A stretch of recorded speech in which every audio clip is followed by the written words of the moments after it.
Hello there. Are you Cairns? What do you want? We've heard all about the gambling on arm wrestling here. You seem like the likely sort, and I'm up for it.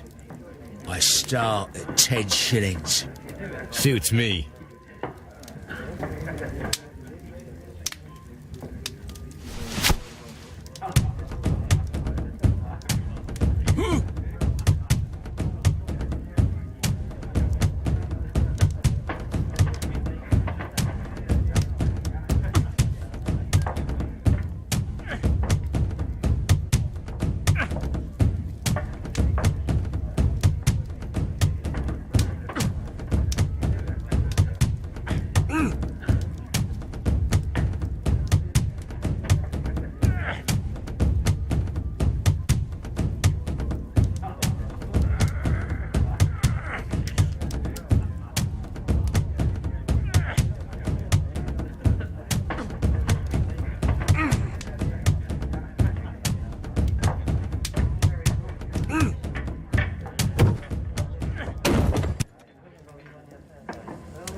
You were lucky. I wasn't focused. Let's go again.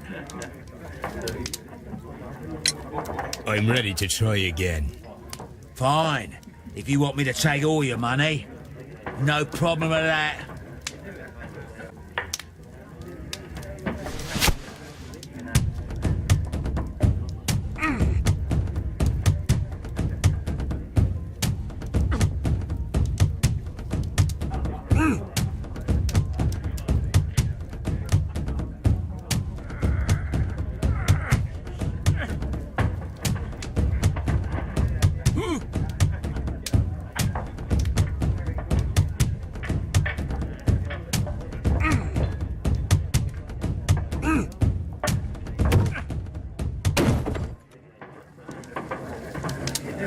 Well, good for you, I reckon.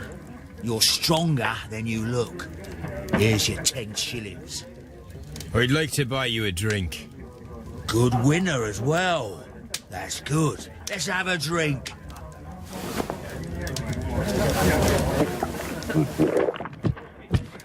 You're a good type.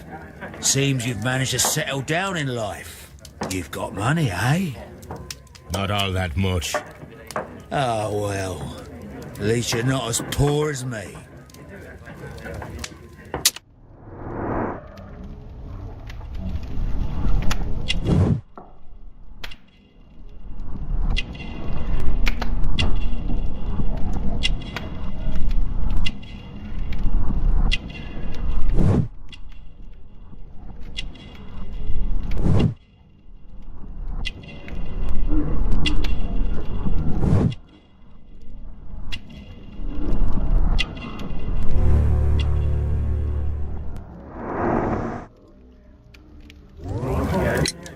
Why do you say poor? You're not working? I'm a harpooner. But you see, the whalers are rare. They don't pay much. So, as a result, I find myself arm wrestling to pay for my drink. A harpooner? Interesting. You've had a lot of adventures, I bet. Of course. It's been a dozen years since I've sailed. I've seen everything. Old Wallace, damn Black Peter, Great Roger. We sailed to the Cape of Good Hope. Black Peter, you say? I've heard rumours about that one. He was the worst of them all. He was a liar and violent too. Swinging those fists of his around. He was a tyrant and not much of a captain. At least, not as good as Great Roger. I see. Yes. I was told terrible tales about Black Peter. But you ain't heard the worst. Tell me, and let's have another drink. It was in 1883 that it happened. The August of that year.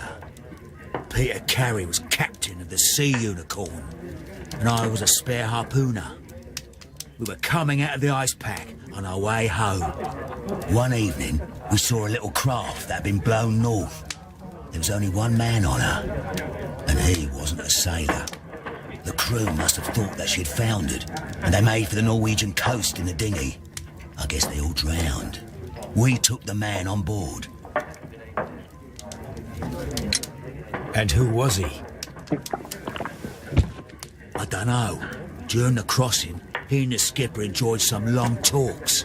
His baggage was just a tin box. That's strange enough. Aye. Even stranger was that on the second night, he disappeared. Nobody knew what happened to him. And of course, nobody could ask Black Peter about it. You know what happened, don't you? I do. I saw the skipper tie his heels and push him over the rail in the middle of my watch on that dark night.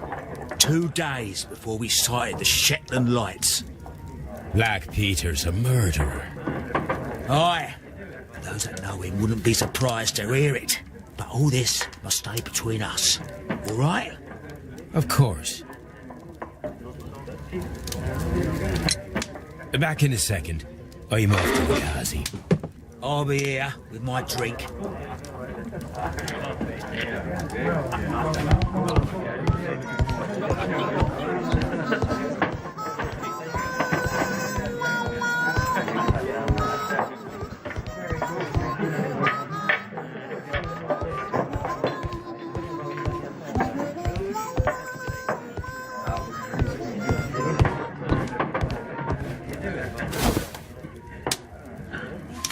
Here it is.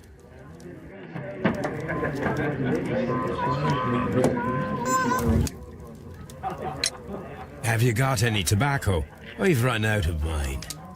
Nah, I lost my pouch. I don't know where. Wait a minute. What's this?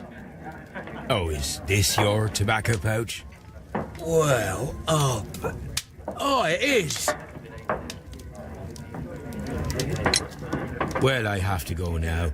I know a captain who's planning an expedition to Cape Cod. Captain Ahab's his name. He commanded the Pequod. He might need good harpooners. I'll tell him about you. Maybe. If you like, aye. I'm done here. It's time to leave.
Good afternoon. I must be at the wrong address. I'd like to speak with the ship's captain, Captain Ahab. Is that you?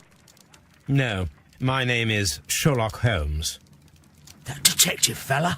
So, you wanted to see me? That is correct. We need to talk. About what?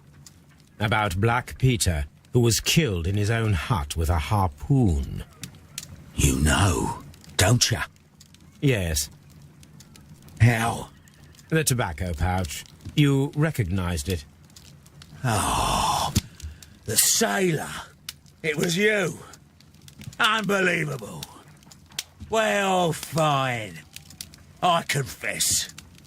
But if you really do know everything, you should also know that I didn't want to kill him. He made me do it.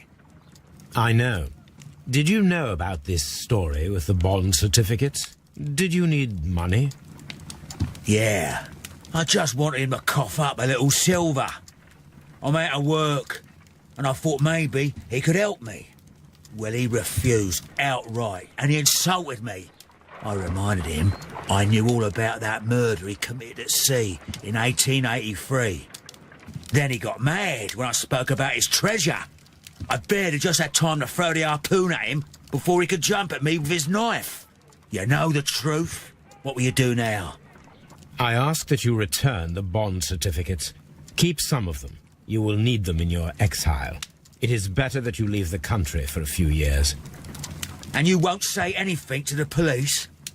I will not say anything as long as you return the money. Well, I'll do as you ask. But what about Inspector Lestrade? I will deal with him. Goodbye.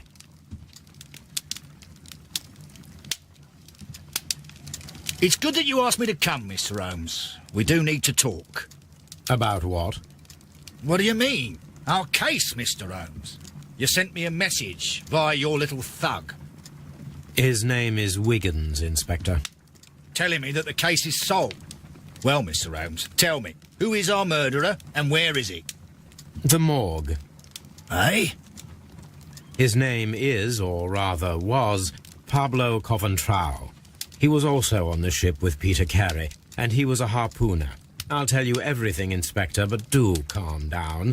Mrs. Hudson will bring us tea and orange cake. Orange cake? You're spoiling me, Mr. Holmes. That's my favourite.